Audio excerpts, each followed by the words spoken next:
Ahlan wa sahlan ya Ustaz. Assalamualaikum. Ahlan bikum, Kang Nas. Assalamualaikum warahmatullahi wabarakatuh. Kaifa hal Ustaz? Waalaikumsalam. Alhamdulillah khair. Baik. Masya Allah. Gimana Kang Nas Oke. kabarnya? Alhamdulillah. Baik. Di Bali ya Kang? Sekarang lagi di Kampung Iris, di Pare. Oh, Masya Allah. Iya. Masih terisolasi, belum bisa pulang kampung, jadi posisi sekarang masih di Pare. Oke teman-teman semuanya, gimana Tat? Kita mulai? Boleh Kang. Ya. Oke, bismillahirrahmanirrahim. Assalamualaikum warahmatullahi wabarakatuh. Waalaikumsalam warahmatullahi. Alhamdulillahi ala ihsan wa syukru lahu ala taufiqihi wa amtinan. Asyhadu an la ilaha illallah ta'ziman lisyan wa asyhadu anna Muhammadan abduhu wa rasuluhu ad-da'i ila ridwan wa salawatullahi wa salamuhu alaihi wa ala alihi wa ikhwan.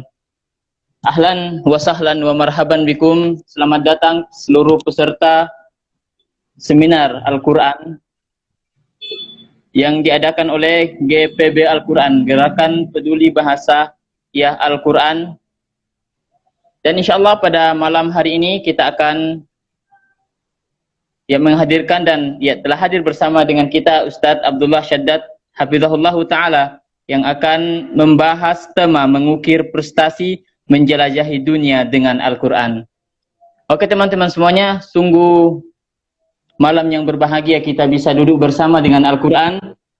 Wa nas'alullah, kita memohon kepada Allah agar kiranya kemudian kita kelak menjadi ahlul Quran, menjadi ahlullah, menjadi orang-orang yang kemudian mendapatkan syafaat dari Al-Quran. Oke teman-teman semua, sebelum kita masuk pada materi kita, terlebih dahulu mungkin sebagian teman-teman yang tidak bergabung di grup dan tidak terdaftar sebagai peserta itu belum mengenal Ustadz sehingga mungkin sebelum Ustadz masuk pada materi, kita persilahkan beberapa menit ke depan untuk memperkenalkan diri. Tafadhal ya Ustadz. Oke, bismillahirrahmanirrahim. Hamdan wa syukurillah ma ba'du. Allahumma shalli ala sayyidina Muhammad wa ala ali sayyidina Muhammad. Rabbi shrah li sadri yassir li amri wahlul 'uqdatam min lisani yafqahu qawli. Baik teman-teman sekalian, perkenalkan nama saya Abdullah Syaddad, asal dari Bekasi dan sekarang masih kuliah di Universitas Pendidikan Indonesia Bandung, sedang menyusun skripsi Kang. Mohon doanya. Amin amin. Jadi di UB saya jurusan ekonomi Islam dan mungkin itu saja Kang. Apalagi? Oke. Mungkin riwayat pendidikan Ustadz? Oke, untuk pendidikan SD Taikro Bekasi, SMP Taikro Bekasi, lalu lanjut ke Pesantren Tahfiz Wadi Mubarok di Bogor, lalu lanjut lagi ke kampus Universitas Pendidikan Indonesia, gitu kan.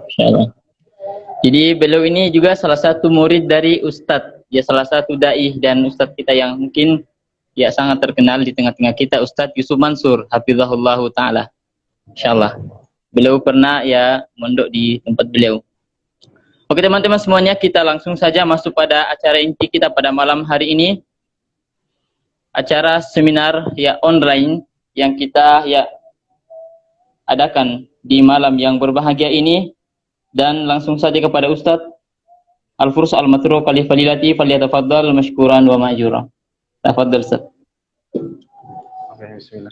Jadi ini konsepnya mau dialog gitu apa gimana enaknya? Mungkin Ustadz cerita aja dulu mungkin dikit tentang proses perjalanan menghafal, terus kemudian setelah mulai masuk dunia lomba dan semacamnya sampai kemudian pada ujungnya keliling dunia itu. Barakallahu fikum. Nanti sekitar 20-30 menit ke depan Ustadz. Setelah itu baru kemudian kita ngobrol santai dan menjawab pertanyaan dari teman-teman. Oke, barakallahu fikum. Oke. Bismillahirrahmanirrahim. Jadi mungkin cerita tentang pengalaman saya. Memang dari kecil di keluarga memang sudah dididik untuk terus dekat dengan Al-Quran ya Kang.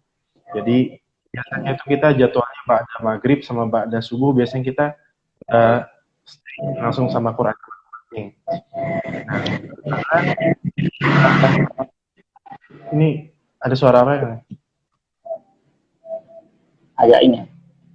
Ayo coba. Oke. Jadi dari kebiasaan di keluarga ini, alhamdulillah ya, SDIT masuk SMPIT sempat menghafal gitu. Walaupun tidak banyak. Waktu itu juz 30 alhamdulillah sudah hafal. Lulus SD, lalu lulus SMP sudah alhamdulillah hafal 5 juz. Dan mulai alhamdulillah ya prestasi mulai diraih gitu. Nah, merupakan salah satu keberkahan dari Al-Quran gitu. Kenapa?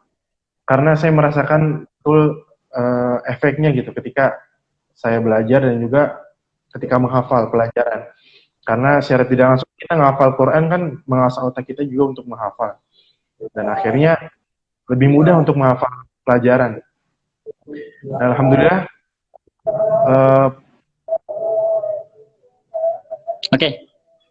Suara. Ini Kang. Yes. Ada suara apa nih Kang?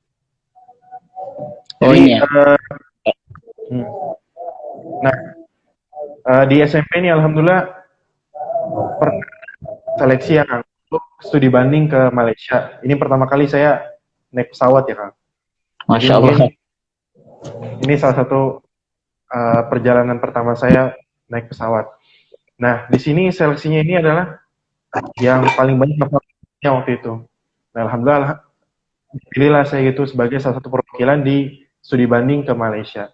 Jadi mungkin ini salah satu berkah dari Al-Quran ketika seleksi tersebut. Ketika dipilih, alhamdulillah kita ke Malaysia, kalau nggak salah, seminggu di sana, studi banding. Ketika kelas 9 ini SMP, ini pertama kalinya saya juga juara gitu, juara perlombaan MHQ juz 29 waktu itu Kang. Jadi pernah ada acara MHQ juz 29 antara sekolah menengah pertama IT Indonesia gitu. Lokasinya di Taman Mini itu lombanya. Nah, jadi dua prestasi ini mungkin yang mengawali cerita selanjutnya. Nah, lulus SMP, saya merasa agak bosan pelajaran-pelajaran di sekolah kayak matematika, IPA, dan PKN dan lain. Merasa bosan dan alhamdulillah juga Allah menakdirkan saya dimudahkan untuk memahami pelajaran, jadinya dari kelas 7 sampai kelas 9 alhamdulillah ranking 1 terus gitu kan. Nah, setelah lulus SMP saya merasa bosan dengan pelajaran, akhirnya saya memutuskan untuk pesantren di Bogor gitu. Kenapa sih saya tertarik dengan menghafal gitu ya? Karena memang saya perlu fokus gitu ketika menghafal Quran. Karena saya rasa ketika saya menghafal sambil sekolah gitu kan, kurang fokus, kualitas hafalannya itu kurang baik. Jadi kalau fokus gitu kan Quran kemungkinan lebih mudah gitu. Jadi saya putuskan untuk pesantren tahfiz, walaupun alhamdulillah sempat diterima juga di salah satu SMA favorit di Bekasi. Tapi saya juga minta izin juga gitu ke orang tua. Mi Abi gini, saya lihat izin SMA dulu pengen ngafal Quran. Terus kata orang tua, kamu beneran pengen ngafal Quran. Berarti kamu nanti bakal telat dong dibanding teman-teman kamu yang lain. Iya. Ya kan, telat gitu ya. Dengan mungkin polosnya saya dan juga niat saya yang udah menggebu-gebu gitu ya. Dan waktu itu emang pesantren tahfiz masih jarang Kang. Maksudnya belum sekali gitu ya. Di berbagai provinsi, kota-kota tuh benar-benar menggalakkan Quran gitu. Tapi dulu kan belum terlalu, ya alhamdulillah sempat di sana di Wadi Mubarak selama alhamdulillah selama 10 bulan alhamdulillah telah menyelesaikan hafalan 30 juz. Jadi selama 10 bulan selesai. Nah, sambil menunggu wisuda, saya pengen lanjut. Dan di Darul Quran dia kan beasiswa Hafiz gitu. Akhirnya saya daftar. Nah, setelah saya daftar, ada penawaran juga nih, Kang. Penawaran daurah di Palestina. Daurah Quran di Palestina. Dan alhamdulillah, coba aja gitu ya. Kan karena ada kesempatan nih. Dan juga memenuhi kriteria gitu. Selesai hafal Quran. Akhirnya dicobalah. Alhamdulillah di ACC.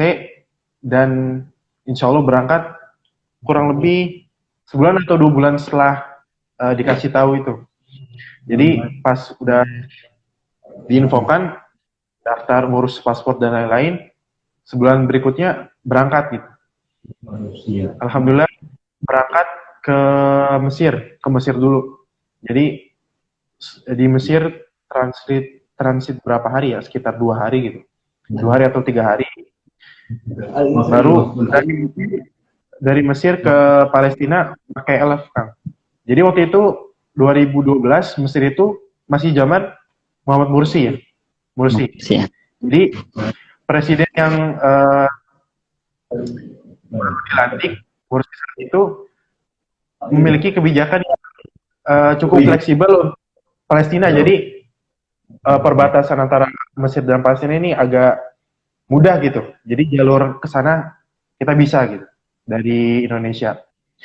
Setelah dari Mesir ke melewati sini, kita tinggal di Rafah, Palestina. Jadi Rafah ini perbatasan daerah Palestina berbatasan dengan Sinai dari Mesir. Nah, perjalanan selama 7 jam tuh, Kang. Dari Kairo ke Rafah.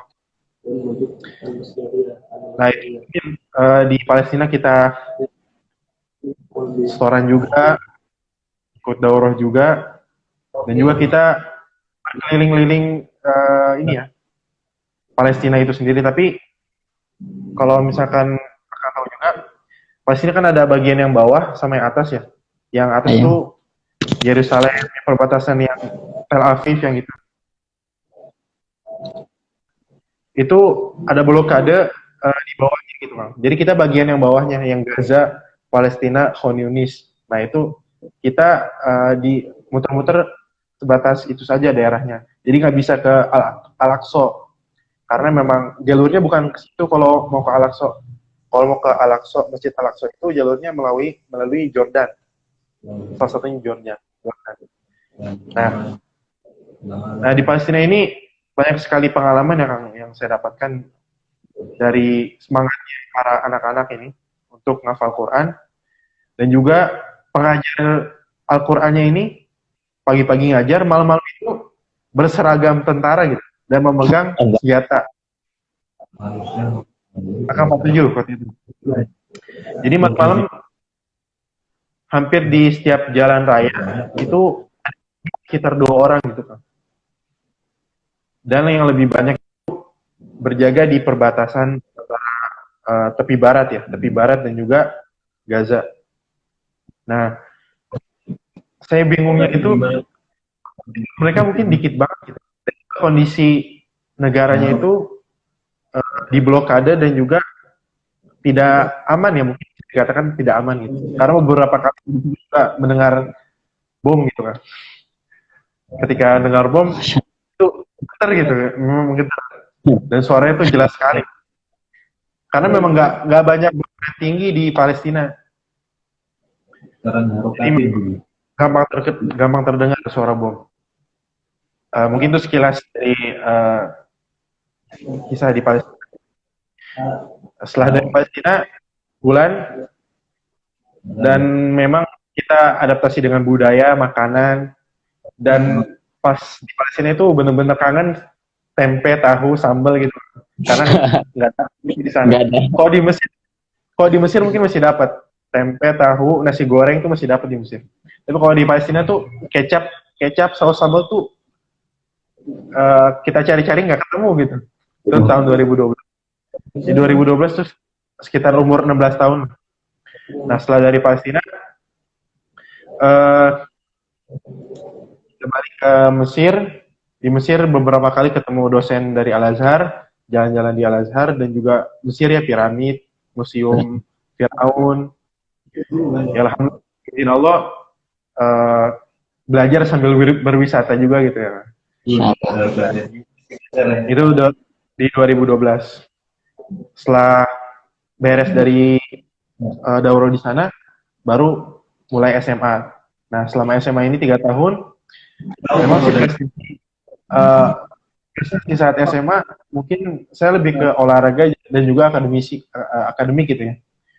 Jadi kalau untuk Al-Qurannya saya justru lebih sering kalahnya gitu. Maksudnya lebih sering tidak juaranya dibanding juara. Jadi kalau juara-juara mungkin dari Maki itu lebih sering ketika kuliah. Nah, di SMA ini saya merasa